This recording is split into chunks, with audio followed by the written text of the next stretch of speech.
আসসালামু আলাইকুম। আমি মোহাম্মদ রাজীব হাসান, আমচত্বর, নদাপাড়া, রাজশাহী সদর, মোল্লা নার্সারি। আজকে ক্যালাঞ্চু সাদা রঙের ডাল কাটিং থেকে চারা গাছ কীভাবে করতে হবে, তার প্রসেসিংগুলোন কী, সেইগুলোন সম্পর্কে ধারণা দেওয়ার জন্য আসলে ভিডিওটি করা। তো হচ্ছে এগুলোন হচ্ছে ক্যালাঞ্চু সাদা রঙের হচ্ছে গাছ।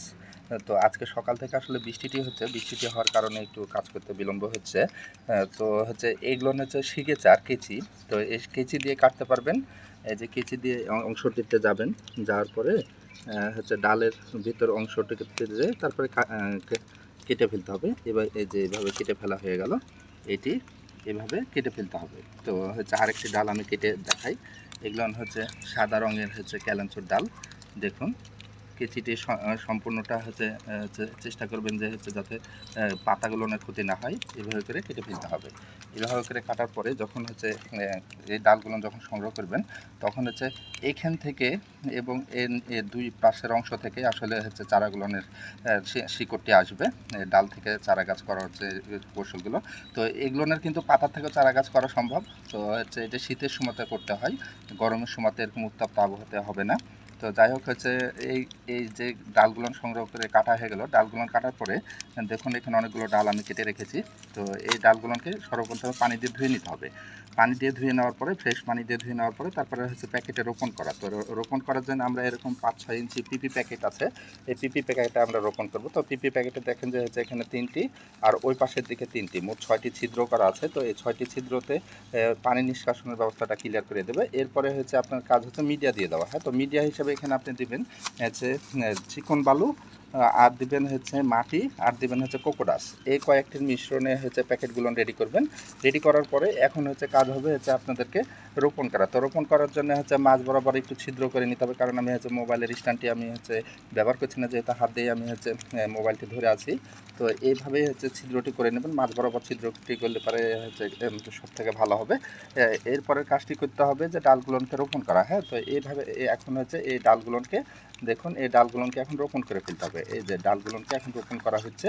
তো এই প্রসেসিংয়ে হচ্ছে ডালগুলোকে রোপণ করতে হবে, দিয়ে হালকা করে একটু চাপ দিতে হবে। চাপ দিলে পরে হচ্ছে তারা হচ্ছে মাটির সাথে হচ্ছে ধরে নেবে মাটির জায়গাটি, এবং হচ্ছে যখন হচ্ছে ডালগুলো রোপণ করা হয়ে যাবে, এরপরের কাজ থাকবে যে হচ্ছে পানি দিয়ে দেওয়া। হ্যাঁ, তো পানিটি অবশ্যই দিবেন। প্রথম দিন মিডিয়াতে পানিটি বেশি করে দিতে পারবেন, তারপরে কিন্তু মিডিয়াতে পানি বেশি দিতে পারবেন না, কারণ হচ্ছে মিডিয়া যখন শুকিয়ে যাবে পানিটি, তখন আবার হচ্ছে মিডিয়াতে আবার পানি দিতে পারবেন, তাহলে পর আর কোনো সমস্যাটি থাকবে না। আর এই কৌশলে হচ্ছে আমরা একাধিক বছর থেকে হচ্ছে ক্যালাঞ্চু আমাদের কাছে মোটামুটি 8 থেকে 10টি রঙের হচ্ছে জাত আছে বা কালার আছে। সেই কালারগুলোর আমরা এইভাবেই আসলে ডাল থেকে চারা গাছ করে থাকি। তো ভাবলাম যে হচ্ছে যারা নতুন বাগানে তাদের জন্য হচ্ছে ভিডিওটি করে রাখার দরকার, কারণ অনেকে কমেন্টও করেছেন। তো সেই কারণে আজকে ক্যালাঞ্চু ডাল থেকে চারা গাছ করার যে প্রসেসিংগুলো আছে সেগুলো হচ্ছে দেখানো হচ্ছে আপনাদেরকে। তো এইভাবেই হচ্ছে আমরা হচ্ছে ডালগুলো থেকে চারা গাছগুলো করে ফেলি। দেখুন হচ্ছে চারাগুলো হচ্ছে ডালগুলো রোপণ করা হয়ে গেল। এখন হচ্ছে কাজ হবে যে মিডিয়াতে পানি দেওয়ার পরে হচ্ছে ছায়াযুক্ত জায়গাতে রাখতে হবে, আর বৃষ্টির পানির আড়ালে রাখতে হবে। বৃষ্টির পানির আড়ালে না রাখলে কিন্তু গাছগুলো পচন ঘটবে এবং হচ্ছে নষ্ট হয়ে যাওয়ার সম্ভাবনাটি থাকবে। তো আমরা এই কৌশলে অবলম্বন করে আপনারা 1 সপ্তাহ থেকে 10 দিন আপনি ছায়াযুক্ত জায়গাতে রাখবেন।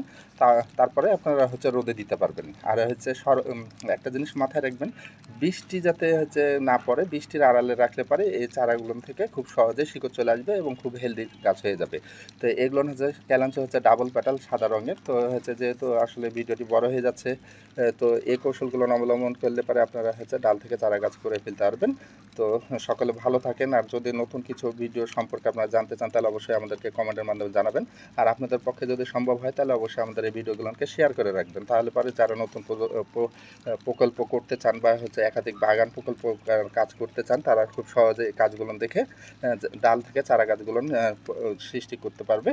আর যখন হচ্ছে শিকড়টি চলে আসবে, তখন দেখতে পারবেন যে উপরে চারা গাছগুলো বাড়তে শুরু হয়েছে এবং হচ্ছে তারা হচ্ছে খুব সহজে হেলদি হয়ে গেছে। তখন আপনারা আবার হচ্ছে বিভিন্ন সাইজে আপনারা আবার ট্রান্সফার করতে পারবেন বা রোপণ করতে পারবেন, সাইজ অনুযায়ী যে যে প্রক্রিয়াতে আপনারা ট্রান্সফার করতে চান।